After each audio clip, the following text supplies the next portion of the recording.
नमस्कार साथियों, मेरा नाम है विकास और मैं स्वागत करता हूं साथी आपका एक और नई वीडियो में। आज की इस नई वीडियो में बात करने वाले हैं जो आपका क्लास 10th मैथ्स है उसका एक्सरसाइज 1.2 है साथी, उसका एक और हम बेहतरीन क्वेश्चन नंबर 1 यहां से करने वाले। क्वेश्चन नंबर 1 है साथी, बहुत ही इंपॉर्टेंट है। इसको हम कैसे करने वाले, अगर एक क्वेश्चन आपने यहाँ से समझ लिया तो बाकी सारे क्वेश्चन है आप लोग उसको इजीली सोल्व कर सकते हैं। क्वेश्चन नंबर 1 है, उसको आप लोग ध्यान से समझ लीजिएगा, उसके बाद में हम स्टार्ट करते हैं बाकी क्वेश्चनों के बारे में। तो पहला क्वेश्चन यहाँ पे देखो कि आपके पास में ध्यान रखा कि सिद्ध करो कि √5 एक अपरिमेय संख्या होती है। तो सबसे पहले आपको समझ में आना चाहिए कि एक तो हमारे पास में होती है परिमेय संख्या, जिसको हम p/q के रूप में लिख सकते हैं। वो क्या होता है, आपके पास में क्या होती है परिमेय संख्या, जिसको बोलते हैं रेशनल नंबर। एक हमारे पास में होता है इरेशनल नंबर, जिसको बोला जाता है अपरिमेय संख्या। यानी जितने भी आपके पास में जो रूट में संख्या लिखी हुई होती है उन सभी संख्याओं को क्या बोलते हैं, हम अपरिमेय संख्या बोलते हैं।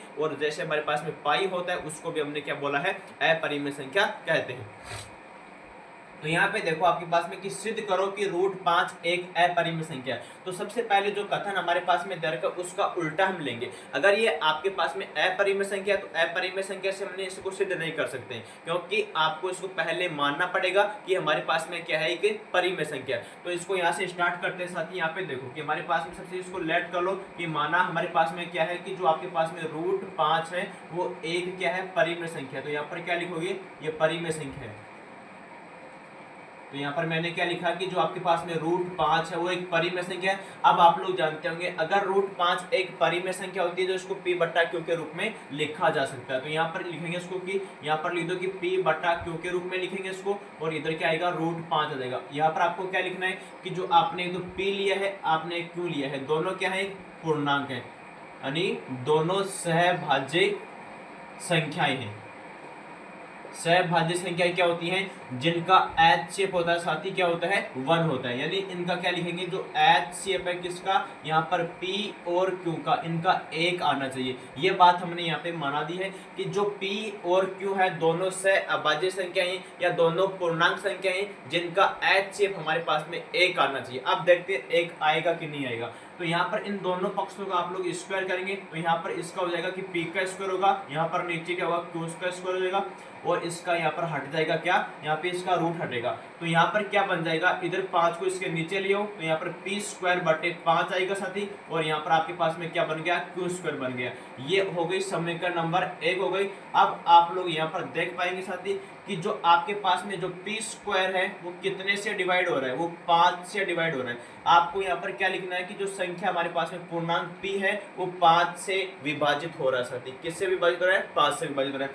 अर्थात हम क्या लिखेंगे, जो आपके पास में p होगा वो भी किससे विभाजित होगा, 5 से विभाजित होगा। यहाँ पर लिखना है कि पूर्णांक p² है वो 5 से विभाजित हो रहा है, तथा जो आपके पास में पूर्णांक p होगा वो भी 5 से विभाजित होगा। क्योंकि जैसे आपके पास में कोई संख्या 5 है, अगर वो 5 से विभाजित होती है तो उसका स्क्वायर करेंगे, 25 भी 5 से विभाजित होने वाला है। यह बात आपको समझ में आनी चाहिए।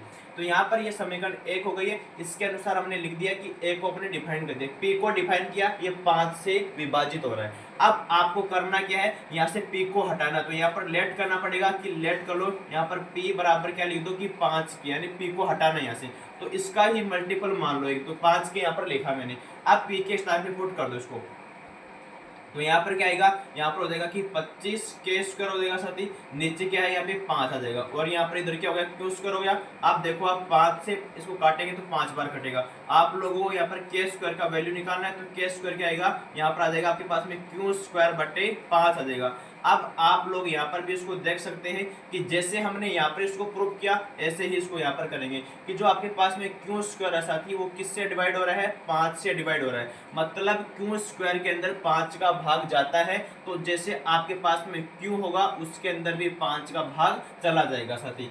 तो यहाँ पर आप लोग देख चुके हैं कि 2 कंडीशन हमने बनाई है। दोनों ही कंडीशन में जो आपका एक तो p होता है और आपके पास में एक q होता है, दोनों ही किससे विभाजित हो रहे हैं, 5 से विभाजित विभाजित हो रहा है। इसका मतलब क्या है कि 5 वही सबसे बड़ी संख्या है जिनका जो आपके पास में डिवाइड करते हैं तो इनका क्या आ रहा है, 5 से डिवाइड हो रहा है। तो हम क्या बोलते हैं कि जब किसी संख्या को हम डिवाइड करते हैं तो वही क्या होती है, सबसे बड़ी संख्या, और उसका HCF होता है। तो यहाँ पर देखो आपके पास में जो HCF निकाला आपने, HCF किसका निकाला, P और Q का निकाला। कितना निकाला है, 5। मतलब जिसको आपने डिवाइड किया उनका HCF कितना आ रहा है, 5 आ रहा है। लेकिन हमने तो शुरुआत में ही क्या लिया था, यहाँ पर देखो कि इनका HCF हम तो 1 लेकर चले थे, क्योंकि दोनों से अभाज्य संख्या थी, इनका HCF 1 आना चाहिए था, जो कि हमारे पास में 1 नहीं आया। तो यहाँ पर कितना आ गया, 5 आ गया। तो इसलिए हम क्या कह सकते हैं कि जैसे हमने हमारे कथन को माना कि ये एक परिमेय संख्या है, तो इसका उल्टा हमारे को मिला, क्योंकि हमारे कथन का यहाँ पे विरोध हो रहा है। विरोध क्यों हो रहा है कि हमने तो HCF 1 लिया था, जबकि यहाँ पे इसका HCF क्या होता है, 5 आता है।